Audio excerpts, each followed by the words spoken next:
I'd like to introduce you to Sigils, a TikTok account that uses Garry's mod to create short stories.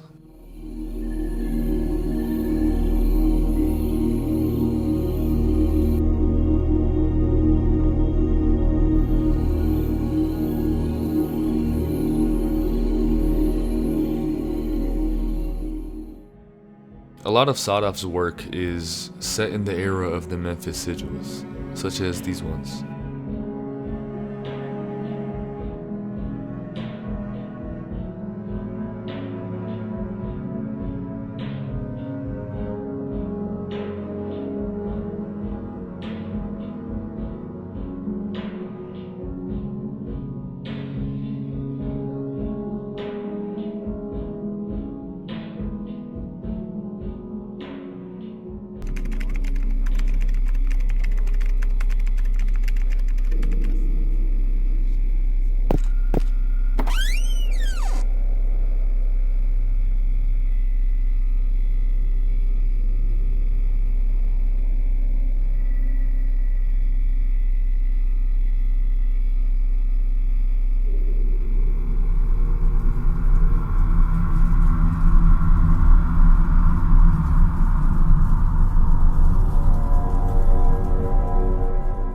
If you don't know what the Memphis Sigils are, then I'll break it down real quick.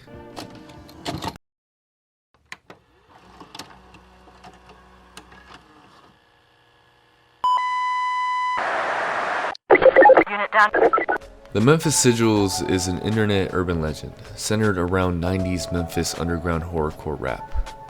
I know, that's a lot to take in.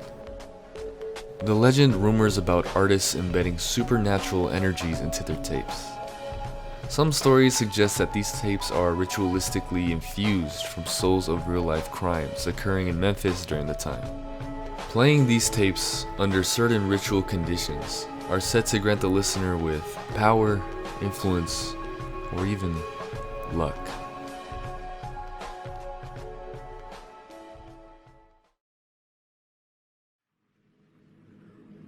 One of my favorite one-off stories from Sigils is Delirious Night. The story starts off with our unnamed protagonist getting a prescription from his doctor stating, "No more incidences as long as I take them every night." What'd they give you? Not sure. The brand's called... Bro, take like 3 of them. Trust me, they'll make you trip out. It'll be like when we used to robo-trip in the dorms. Yeah, I'm sure that'll help the sleepwalking. After arriving home, Unnamed contemplates about what his friend told him, and ultimately decides to listen. You know what? Fuck it.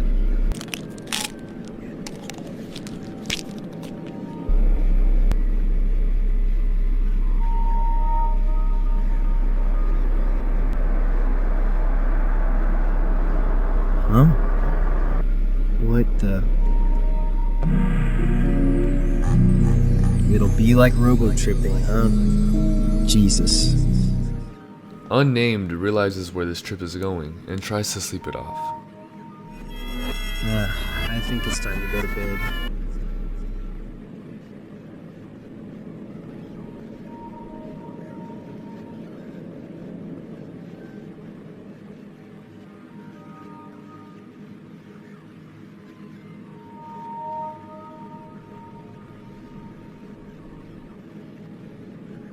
And that was Delirious Night.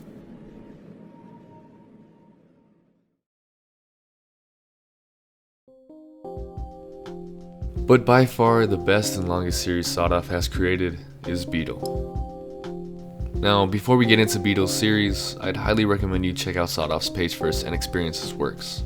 I've linked his page down below in the description. Now, let's dive into Beetle.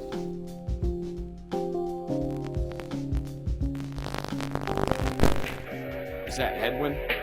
Man, he's always late to the shift. Whatever. My head out. We are first introduced to the main character of the series, Marcus, aka Beetle. After leaving his work, he meets up with his friend slash coworker, Edwin. Yo, Beetle, what's up, buddy? Man, I told y'all to stop calling me that shit. Beetle asks Edwin why he's always showing up late, replying that on his way to work, he ran out of gas and that the nearest gas station is occupied with people that wouldn't be so happy to see him. Please, bro, just walk up to the gas station real quick, bro. If you do this for me right now, I will cover your next shift, I swear, and I won't be late. Whatever, man. Aha, you're a real one, man. Agreeing to get his gas, he makes his way to the gas station. Hey, man, take this flashlight. You're gonna need it more than I do. It's fucking dark out there. But on the way, Beetle runs into Gwimbly and Skips. Dude, why you gotta be a dick? You know how it is out here. I can't ask for a front anymore. And if I don't bring some shit back to the spot, you know he's gonna be pissed. Doesn't really sound like it's my problem. Man, fuck you. I'm kidding. Their names are Terry and Bobby. Terry then proceeds to ask for some help.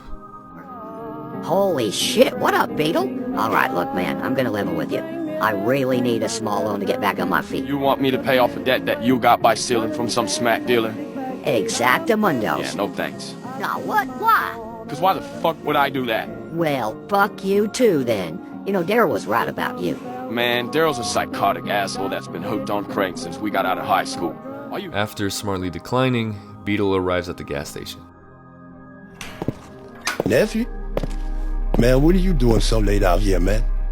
Talking to Unc, he tells us some more information about this mysterious Daryl guy. I hate being around here this late. Yeah, no shit. Especially since D's been out here doing that shit he does. Man, why have I heard about Daryl 3 times tonight already? Nah, he's gone off the deep end now. Saying that the talk around town is Daryl's been talking a lot of shit and is fixated on finding Beetle. He talking a lot of shit about you in particular. Yeah, well, he's always doing that, so... Not like this time. He's fixated on you in particular. He keep mumbling to himself about some pretty morbid shit while playing with that big-ass knife he bought last week. Thanks again for the heads up, Unc. Alright now, be careful out there, nephew.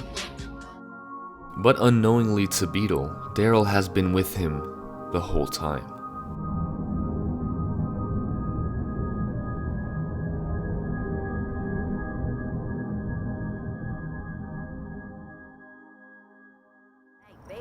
Beetle. Up here, dude.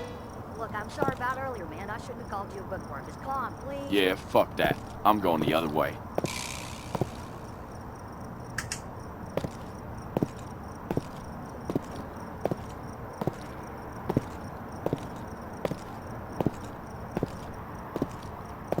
Is that? Oh, fuck.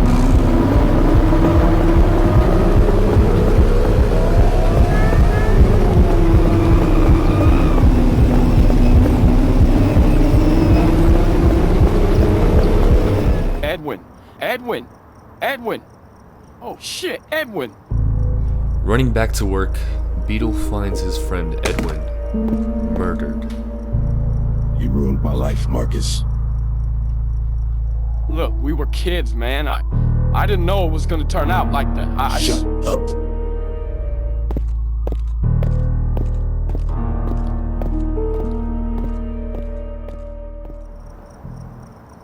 Edwin? Fuck, man.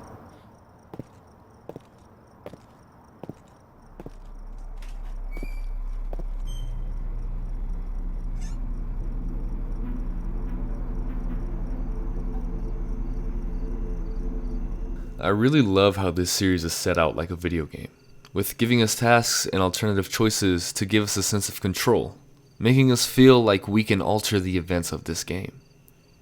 But there is no changing fate. Beetle contemplates, but ultimately decides to find Daryl. He starts asking around town for any information he can get to Daryl's whereabouts, and a perfect place to start is with Terry.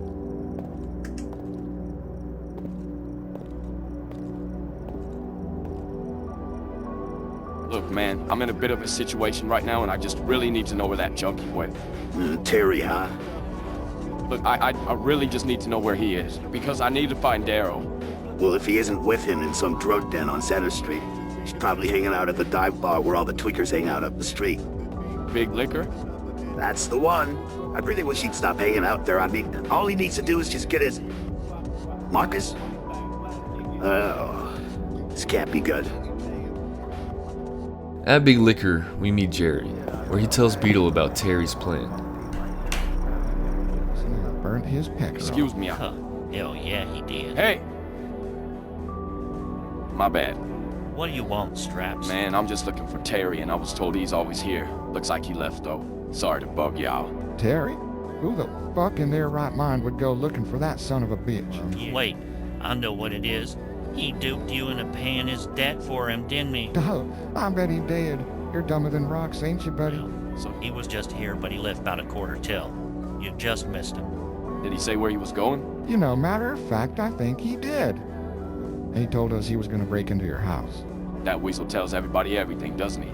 Jerry reveals to us that he also has unfinished business with Terry, and decides to help Beetle out, free of charge. But only under one condition. Take you there free of charge if you agree to blow that motherfucker's head off after he spills the beans. Man, you want me to what? God damn, you're a cold bastard, Jerry. You remember what that skinny bastard did to Harley? God damn, I still miss her. Or he could just pay for the ride. So again, we are left with the choice.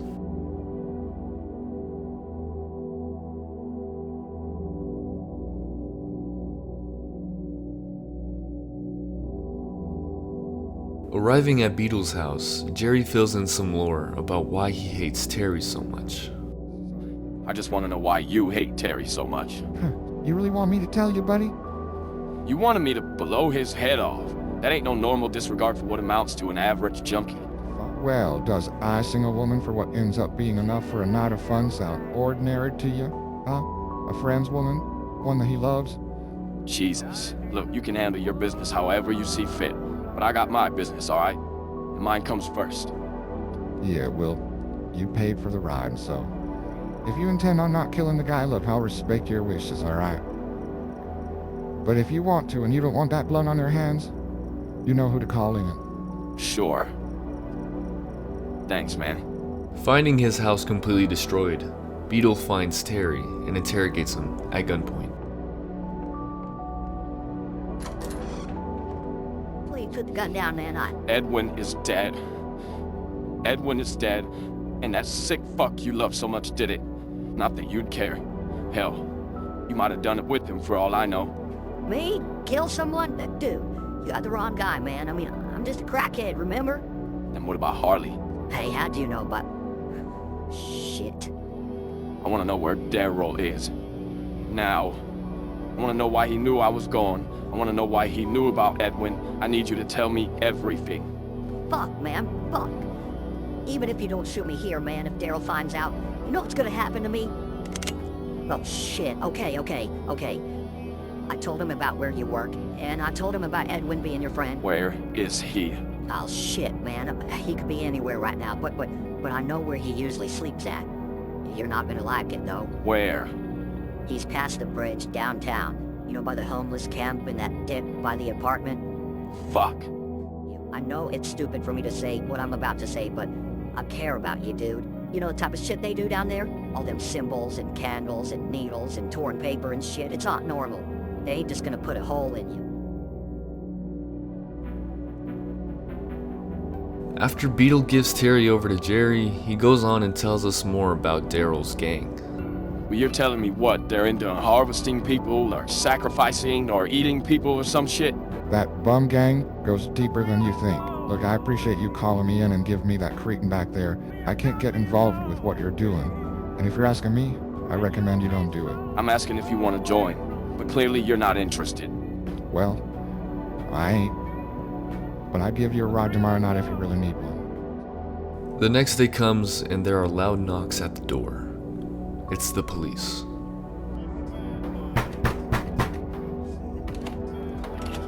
Morning, officer. You know about the whereabouts of a Edwin Ortega del Francisco.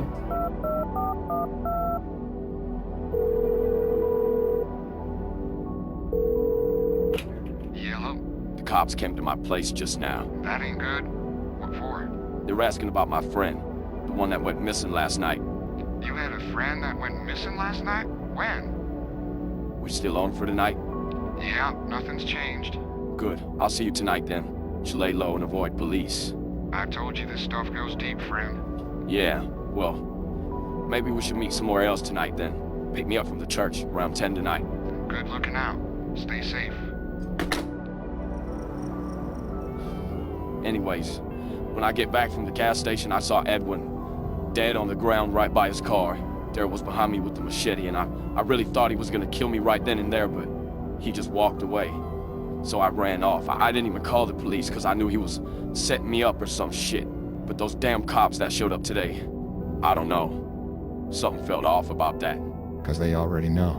What? What are you implying? I'm saying Daryl ain't just some crackhead. Stop being vague. Well, that crew is more like a brood or a cult or some shit. What makes them so different? Well, for one, they eat people, and their structure's completely different. Even though Daryl's pretty much their god king, they swear by the idea that they follow the will of some spirit. Anyways, we're almost there. Get ready, kid. I was ready once I found Edwin. Beetle finally makes it to downtown, where Jerry hands Beetle a few things before dropping him off. Oh, and before you get out, I want to give you something since you gave me that low laugh. I know this'll sound weird, but I drew you something. It'll help if for when things get desperate.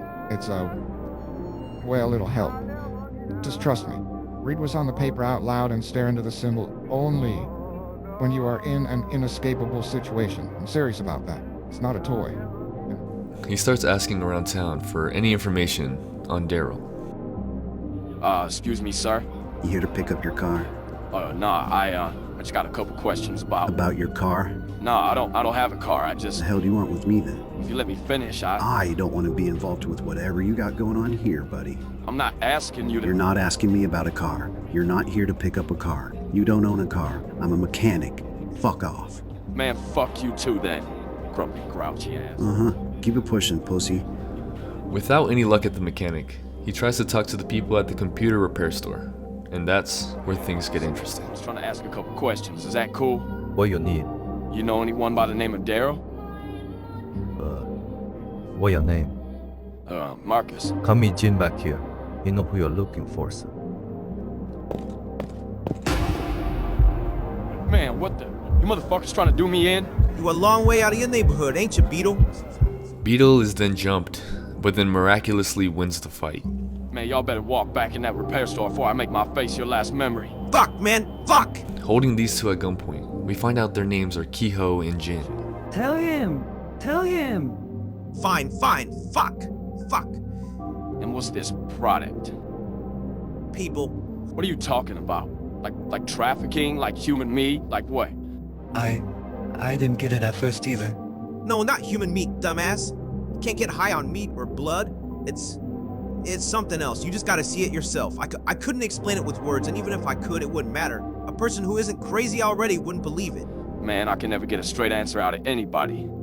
All I care about is getting closer to Daryl, not whatever him and his buddies are up to. If y'all ain't gonna help me, then I might as well waste both of y'all. No, please, no! Whoa, you wanna get closer to him, right? Man, killing us both is only gonna get you further from him. Then one of y'all better start calling him over, or we're gonna have a lot of cleaning to do. Look, man, if you meet us at the apartment, you know, the one with the DVD sign in front, in like a half hour, we can figure something out, alright? And they seem to be able to get Beetle closer to Daryl. The matter is, should Beetle even trust them? Deciding to go through with it, he calls the only person he knows for backup. So yeah, those are my options. I know you said you didn't want to be involved, but you know it'd be stupid for me to blindly walk into that fool's apartment alone. And I ain't got no one else to... Yeah, you. Whatever. It's fine. After Jerry agrees to meet Beetle, they make their way to Jin's apartment. You know, this brings back a lot of... Get your asses in here. Jesus. Where he tells us all about his change of heart against Daryl's gang.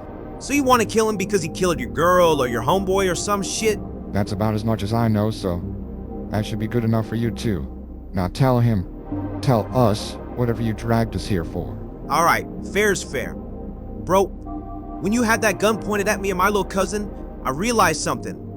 Daryl hires the weak, the dumb, the moldable. The point I'm making is, anybody else is either dead meat or fuel to him. If I step out of line with him alone, I'm done. If I try to make decisions for my little homies that conflict with his vision, I'm done. If I try to change my soul for the better, he'll drag me down or use me for... Well, what I'm saying is, I realize that I've damned myself. But most importantly, I damned the ones close to me too. I failed Kehoe, I failed my men, I failed everyone by submitting. There's no hope for me left. But you let me and the homies live. You allowed me another chance to make things right for the people that I threw to the sharks. I can't let another chance of escaping this hell slip through my fingers again. So that's what you wanted to tell me? Look, homie, I appreciate the kind words, but that doesn't get me closer to Daryl. I got a plan to get you to Daryl. But I don't want to use my men for backup anymore. If anyone should help you after what happened tonight, it should be me. So just us two? Us three. Hey, I didn't agree to... Calm down, old man. Just look out for us on the roof. We're gonna lure those idiots at the basketball courts near the garages by the apartment so Beetle can work his interrogation magic on someone other than me. Got it? Fine. But let the record show that I didn't come up with this idea. Whatever you say, old man. Meet us there, Beetle. Where's... You set me up. Wasn't my idea this time. Man, you set me up again? Hey, he's too loud. I'm sorry, Beetle, but what did you really expect?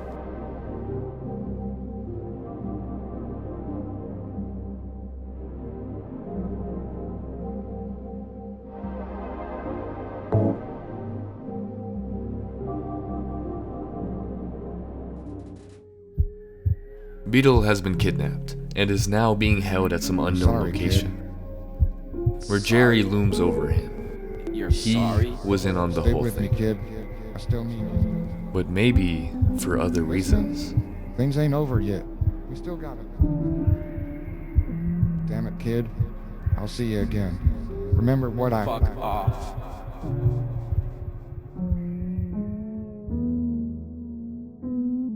Beetle wakes up hours later to find himself trapped in the same room, but this time with a new character, Spoon. He tells us how he ended up here, saying that he was once part of the gang, doing a lot of the talking with the people, until he talked to the wrong people, and was marked as a danger to the organization. I mean, I was once one of them, and now I'm here with you. What an honor. What does that even mean? Your energy, it feels potent. You have it on you, don't you? The note Jerry gave Beetle earlier. You know, the rest of the boys really don't want you to use it, but I do. What? You know that fellow who was in here, earlier, talking to you and all that? Jerry? Yeah. Seems like he's got a plan of his own. Yeah, of course he does. His plan works better for you. Not for me, though. I mean, none of this is good. I guess Jerry did have a plan that we didn't know about. You ever wonder why the bad guys around here always seem to slip through the cracks? After telling us all about that, Spoon sheds the only clear answer of what the gang is selling. Good people don't really ask for our services. Why would they? Services? What service do y'all provide other than slang and rock? We slang luck. How do you sell luck? By harvesting it from the source. I didn't really get it at first either. Oh shit, quick! Act like you're asleep. They're only really here for me anyways. Good luck, Beetle.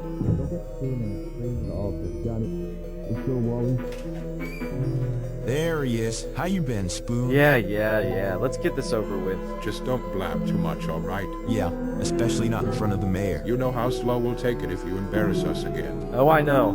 I know well. I'm sure you do.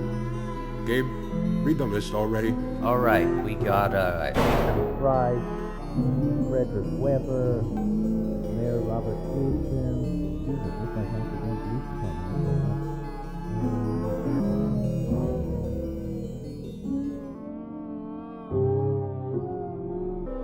I mean, it's great, but I thought it would bring me more fortune than just winning by a slight margin. The whole town is corrupted. Police and the mayor are heavily involved in the purchases of luck, and it's all at the hands of Daryl, who has a mysterious past with Beetle. Fuck. Beetle. Beetle. What do you want? I said I was sorry. Again, I'm sorry. Man, I can't undo that shit. You think I don't think about it every day? I think about him every second. Do you? Or do you just think about me every second? How can you blame me for what happened? We were fucking kids, man. That's what you keep saying. We were kids. We were kids. Daryl talks to Beetle about what happened between the two of them. When they were younger, Daryl's little brother would always hang out with Beetle. I started hanging around you. Then he wanted to be just like you. Hey D, guess what Beetle did today? Hey D, me and B are gonna hit the show. Wake up. Then things went south when Beetle introduced Daryl's little brother to their lifestyle. You act like you wasn't getting high more than me. You wasn't innocent. I never brought it home to him. I always told him right from wrong. Anything you said to him was to make yourself seem worthy of his admiration. You always wanted to be the cooler older brother. Leading him to an early grave, where Daryl blames Beetle for bringing him into this world. You knew. You just didn't care. You think I didn't care? You think I wasn't crying at his grave every fucking weekend? You think I stopped praying? Pray for yourself. He doesn't need it. Everyone knows it wasn't your fault, and they all think of me as the crazy junkie brother who's unfit to look after his own. My own mother won't even talk to me anymore. Are you happy now? I wish I could take it back. Is that what you want to hear? I fucking miss him too, okay? Never was my... Don't you ever say his name again. It's too good to come off with your snake tongue. Your mind is undeserving of his memory. I'll be back in a few to finalize things with you. How about... Jerry finds him again, and this time he tells him all about his plan. Well, vaguely, I should say. You awake in there, kid? What do you want? His routine is disrupted. We don't have much time, son. I wish I could say more, but I really need you to listen to me right now. Otherwise, well, it's bigger than just us now. Why the fuck should I listen to you? So you can get me further inside this hell dungeon? It's too late for me, buddy. He's already breathing down my neck. But Daryl wants to harvest his power so that he ain't touched. If he ain't touched, then a lot of innocent lives will be. It'll only be fair if he comes with me. That's all I care about. Did you smoke crack or something? What are you saying? Read the note. What? Read it. I'll keep Daryl out of this room, I promise. What's gonna happen? You ever seen a field get harvested? I guess. Just trust me, buddy. This'll all be over soon. No matter what you hear, don't open the door until whoever comes here to deal with the aftermath is here. You never made a deal. You have to invite this shit into your life, and as far as I know, you never have. If I read this note, will I be safe? Safer than you are now. They're gonna carve a symbol into you in a few minutes here, buddy. I wouldn't lollygag. Man, the fuck you got me doing? I have beckoned your presence through the will of your unknowing servants. Open wide. What the What the fuck is going on? Why is the circle glowing already? Jared, what the fuck are you doing here? I can't let this continue anymore, D. Oh, you fucking snake. What did you do? Let it all die, D. You know better than I do that our days were numbered right when we entered that circle. We could have kept it going. You just had to go soft. I thought when Terry took care of that bitch of yours, you'd see the bigger picture, but no. You were always two-faced. Could never decide whether you're the good guy or the bad guy. This won't change your fate, Jerry. We'll be burning and spinning together. Boss, it's all fucked. The red shit is already glowing Gotta out. get the fuck out of here. Where the fuck is Montel? Jerry, you fucking pussy. We're all dead. They were sacrificing people to strike deals with unholy entities, to grant them whatever they wanted, hence their services of slanging luck. Reading the note opened the circle they were preparing for Beetle, but with no sacrifice in the circle, all hell broke through, devouring all who were marked with deals of luck. Beetle, being the only one there not marked, was still alive, but is now unresponsive. And because he was the sole survivor at the scene, his awakening will be met with questions of what happened that day. Was taken to the nearby hospital, though he will be placed under custody upon confirmation of his health. He is the #1 and only suspect in this case. His proximity to the deceased and the fact that he wasn't harmed has arisen a suspicion of local authorities. And that was the Gmod Sigils. aka BEETLE, created by Sawed-Off Sigils. I found the series at episode 3, and ever since then I've kept an eye on it, and I could truly say I was not disappointed, and I'm very excited for what else Sawed-Off has in store. And please remember to go check out his works, links are down in the description. Anyways, I am Emperor, and I shall see you again.